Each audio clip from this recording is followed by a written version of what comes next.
Good morning students. आइए बात करते हैं आज हम इस टॉपिक या इस चैप्टर में, जो कि नया चैप्टर है हमारा अध्याय 6 वयस्क अवस्था और वृद्धावस्था। हम यहाँ पर बात कर रहे हैं कि वयस्क अवस्था होती क्या है। जैसा कि आपको पता है कि किशोर अवस्था की समाप्ति से वृद्धावस्था के प्रारंभ होने से पूर्व, यानी कि पहले किशोर अवस्था की समाप्ति से और वृद्धावस्था के प्रारंभ होने से पहले की अवस्था को हम क्या कहते हैं, वयस्क अवस्था कहते हैं। इसको क्या कहते हैं, वयस्क अवस्था। और यह अवस्था प्राय कब की होती है, 20-21 वर्ष से स्टार्ट होकर के 40 वर्ष तक बनी रहती। कौन सी अवस्था, वयस्क अवस्था, जो कि किशोर अवस्था की समाप्ति के बाद और वृद्धावस्था से पहले की अवस्था को कहा जाता है वयस्क अवस्था। यह अवस्था प्राय 20 से 21 वर्ष से लेकर के 20-21 से स्टार्ट होती है, 40 वर्ष तक बनी रहती है, वो कहलाती है आपकी वयस्क अवस्था। अब बात करते हैं युवावस्था क्या होती है। इसे पूर्व प्रौढ़ावस्था भी कहते हैं। क्या कहते हैं, पूर्व प्रौढ़ावस्था। और ये 21 से 40 वर्ष तक चलने वाली अवस्था है युवावस्था। और अगर हम यूं कहें विस्तार से कि पूर्ण रूप से प्रौढ़ावस्था जो है 40 से 60 वर्ष, कितने, 40 से 60 वर्ष तक की अवस्था को हम क्या कहेंगे, निश्चित रूप से प्रौढ़ावस्था कहलाती है। परंतु युवावस्था को पूर्व, यानी पूर्व का मतलब पहले वाली प्रौढ़ावस्था भी कहा जाता है। 21 से 40 वर्ष तक बनी चलने वाली अवस्था है। और लगभग हम कह सकते हैं कि 40 से 60 के बाद ऑलरेडी आपकी प्रौढ़ावस्था आ जाती है। कौन सी अवस्था, प्रौढ़ावस्था आ जाती है। फिर प्रौढ़ के बाद डायरेक्ट आपकी वृद्धावस्था आती है। कौन सी अवस्था, वृद्धावस्था। नहीं, 60 वर्ष के बाद से आपकी वृद्धावस्था शुरू हो जाती है उम्र। इसके बाद हम यहाँ पे कहना चाहेंगे कि जिस युवावस्था, इसे पूर्व प्रौढ़ावस्था भी कहते हैं। और पूर्व प्रौढ़ावस्था इसलिए कहा जाता है इसको क्योंकि 21 से 40 वर्ष तक ये चलती है।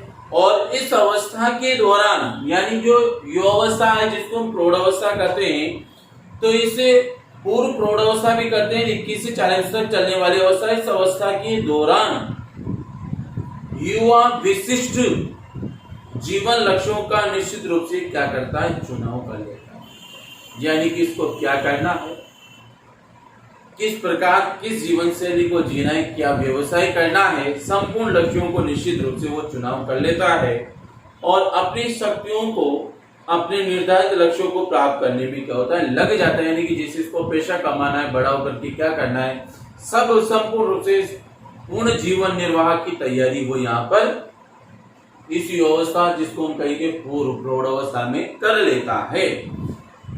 आज के आधुनिक युग में, इसी में हम बात करें, इसी टॉपिक में, आज के आधुनिक युग में युवतियां भी युवकों की तरह संघर्ष कर नौकरी, जीविकोपार्जन का कार्य करती है, घर से बाहर जाती है, पैसा कमाती है। लड़कों की तरह मनपसंद व्यवसाय, नौकरी न मिलने पर युवा खुश नहीं रहता है। आपको पता है, जैसे आपकी खुशी के अनुसार आपको नौकरी कौन सी चाहिए, और जो नौकरी आपको नहीं मिल पाती तो आप उससे भयभीत हो जाते हैं, खुश नहीं रहते हैं। तथा अपने घरेलू जीवन में, सामाजिक जीवन में और जीवन के प्रत्येक क्षेत्र में आप क्या हो जाते हैं, अप्रसन्न रहते हैं। तो इसका कारण है कि आज प्रत्येक युवक और युवतियां बाहर जाकर अपने कार्य क्षेत्रों को चुनकर नौकरियां कर रहे हैं। परंतु किशोर या युवाओं को अगर उनके इच्छानुसार अगर कोई भी नौकरी नहीं मिलती है तो वो उसके कारण क्या होते हैं, वो दुखी रहते हैं जीवन भर, मानसिक रूप से, सामाजिक रूप से, और जीवन के प्रत्येक क्षेत्र में वह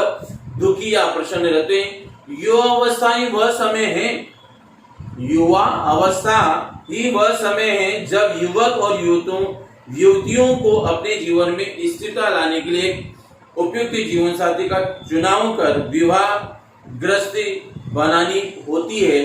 तो यहाँ आपका ये युवा अवस्था का समय ऐसा होता है जहाँ अपने जीवन में स्थिरता लाने के लिए उपयुक्त जीवन साथी का चुनाव कर और विवाह करने के पश्चात आप एक ग्रस्त जीवन बना लेते हैं। इसी समय स्त्री पुरुष संतान उत्पन्न कर उनका लालन पालन पोषण भी करते हैं। तो युवावस्था में विवाह के उपरांत वह अपने समान संतति उत्पन्न कर उनका लालन पालन पोषण भी करते हैं। साथ ही युवावस्था शारीरिक परिवर्तनों की अवस्था है, क्योंकि जो जो युवावस्था आती है आपके शरीर में अनेकों परिवर्तन आने लगते हैं, जिसमें सभी समस्याओं को झेलते हुए सामंजस्य बिठाना होता है। आपके साथ विवाह होने के बाद, बच्चे होने के बाद कई प्रकार की समस्याओं का सामना आपको करना पड़ेगा और उन समस्याओं को जूझते हुए और इस जीवन में आगे बढ़ना पड़ेगा। और साथ ही साथ यहाँ पे इस अवस्था में युवक युवतियों को सशक्त एवं दृढ़ उत्पादक बने रहने के लिए उपयुक्त पोषण हेतु संतुलित आहार भी आवश्यक है। इसलिए कहा जाता है कि जीवन में या युवा अवस्था में सुखी होने के लिए आपको संतोषजनक व्यवसाय का चुनाव कर और अपने जीवन को सुखमय बनाना है।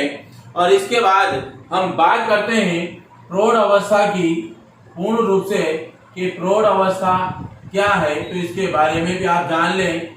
यह आपकी वयस्क अवस्था होगी, यह युवावस्था होगी। अब पूर्ण रूप से अब आपकी आएगी ये नंबर, ये 2 और ये 3, ये प्रौढ़ अवस्था के बारे में यदि हम बात करते हैं कि प्रौढ़ अवस्था में कौन कौन से परिवर्तन आते हैं, किस प्रकार के परिवर्तन को आपको यहाँ पर देखने को मिलते हैं, तो वो देखिएगा आप इसमें। यहाँ पर देखिए, अब मैं यहाँ पे बात कर रहा हूँ प्रौढ़ अवस्था के बारे में। यह अवस्था 40 से 60 वर्ष तक बनी रहती है। बताया था मैंने आपको कितने, 40 से 60 वर्ष तक आपके प्रौढ़ अवस्था बनी रहती है। कौन सी अवस्था है?